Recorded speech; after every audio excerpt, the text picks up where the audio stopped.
Alright folks, I just got done casting my first charcoal furnace.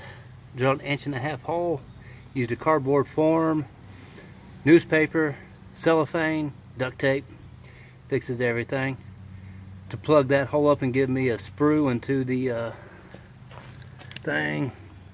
There's the castable, bricks holding it in, flashing.